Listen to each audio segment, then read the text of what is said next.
अभी एक पुस्तक निकली है, दुख से बचो सुख से जियो। उसके आरंभ में एक यंत्र दिया है, श्री राम साक्षी बीसा यंत्र। स्वामी जी महाराज ने खुद बनाया इसको। इसके विषय में पहली बार उस पुस्तक में मैंने विस्तार दिया है।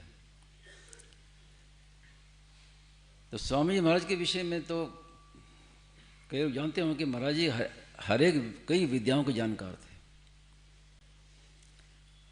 तंत्र विद्या के भी, मंत्र विद्या के जानकार थे। खुद स्वामी जी महाराज ने यंत्र की रचना की, ऐसे जो शास्त्र में भी कहीं मिलता नहीं है, इसमें इतना रहस्य भरा पड़ा है।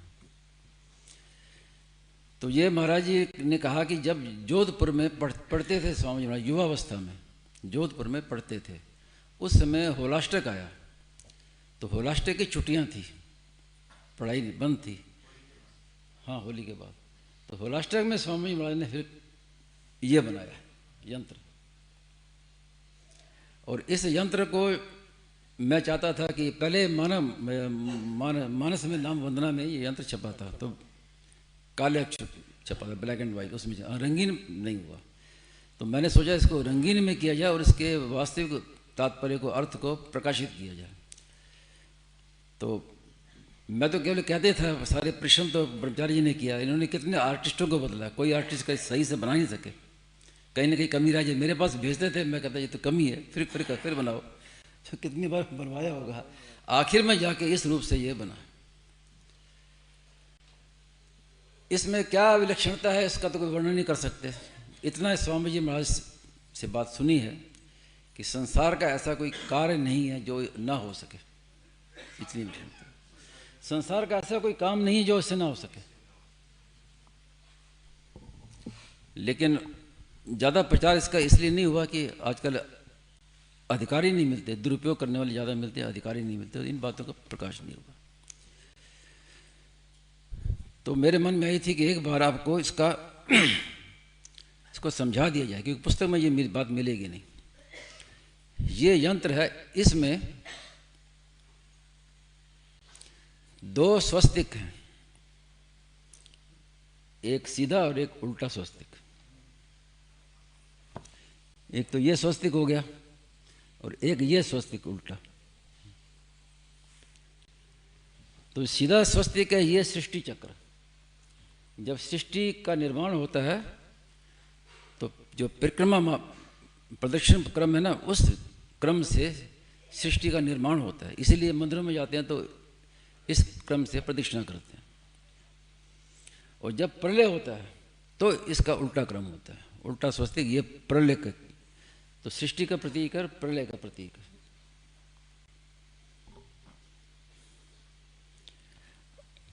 और रांग शब्द जो है, रांग, इसको तारक मंत्र कहा गया। उपनिषदों में तारक मंत्र है, रांग, रा के ऊपर चंद्र बिंदु।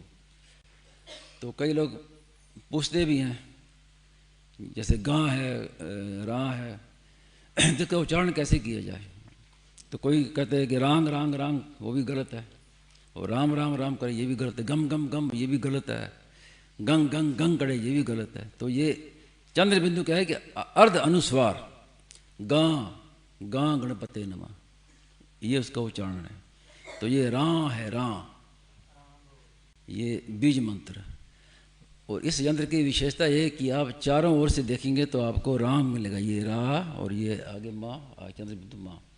ऐसे देखेंगे तो भी मिलेगा, इस तरह देखेंगे तो भी रांग मिलेगा, इस तरह देखें तो भी रांग मिलेगा, चारों ओर से रांग। अब इसमें चक्र है, ये कुल 10 चक्र है। इन 10 चक्रों के विषय में आपको बताएं। पहला जो 3 चक्र हैं वो तो है सत्व रजतम। सत्व रजतम, तो सत्व का ये सफेद रंग,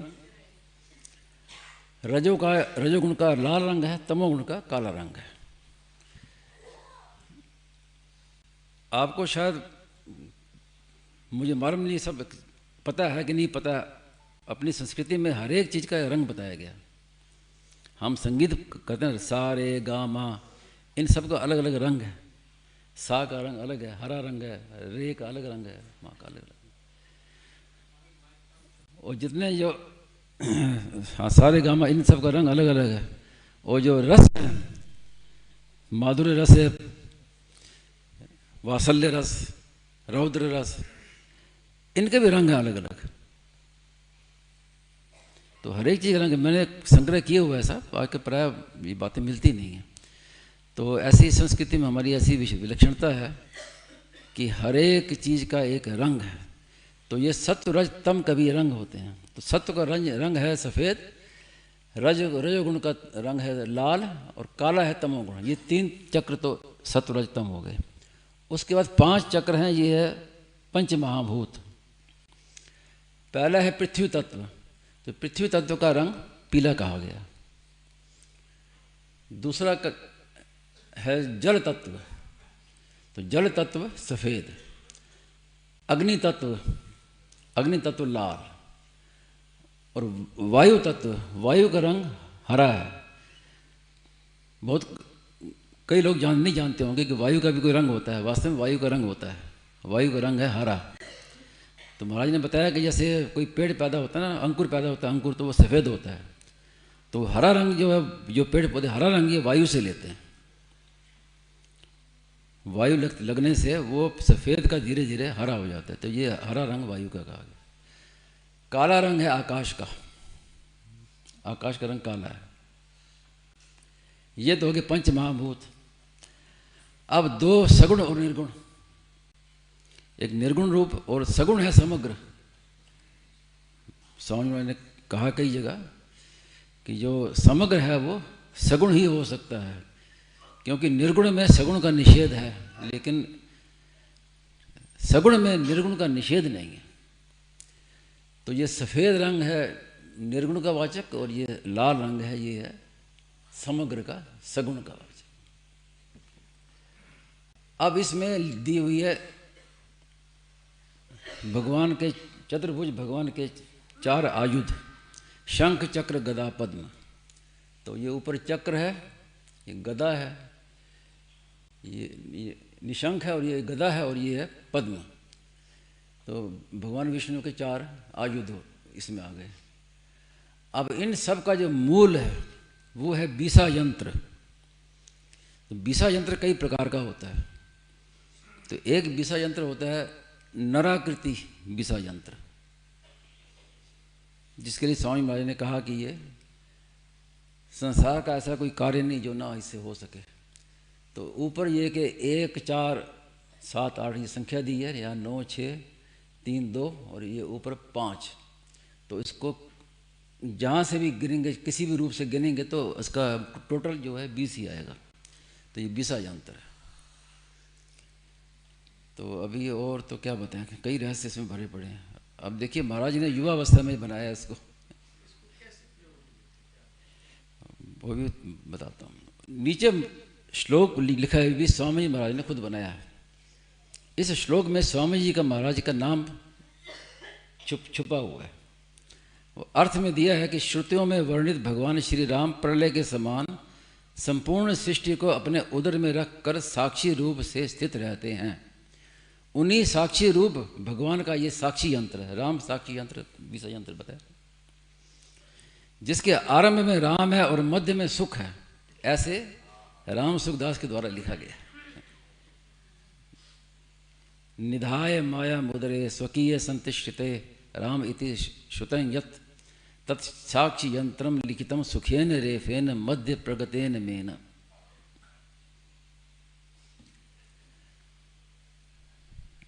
अब इसको हम कैसे प्रयोग में ला सकते हैं, क्योंकि तंत्र शास्त्र के अनुसार तो अलग अलग कामनाओं के लिए अलग के लिए बहुत तरह तरह के अलग अलग प्रयोग हैं इसके। अपने उनमें जाना नहीं है, क्योंकि हमारा मुख्य विषय निष्काम भाव। हमें परमात्मा की प्राप्ति करना है, संसार को तो निवृत्त करना है।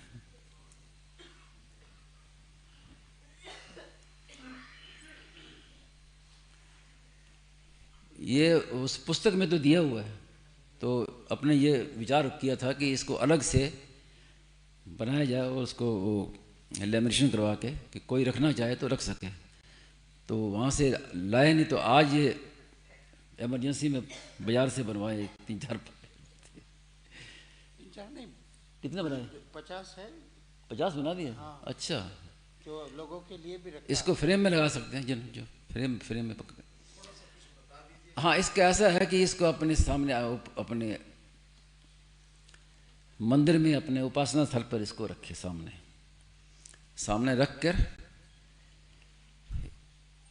इस पर अपनी दृष्टि को स्थिर रखते हुए पंचोपचार पूजा करें।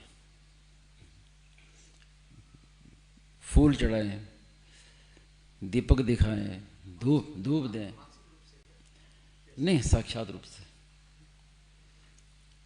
तो पंचोपचार इसकी पूजन करके और फिर इसको देखते हुए अपने इष्ट मंत्र की जो माला है वो बैठ के जप करें, तो विशेष लाभ इससे हो सकता है।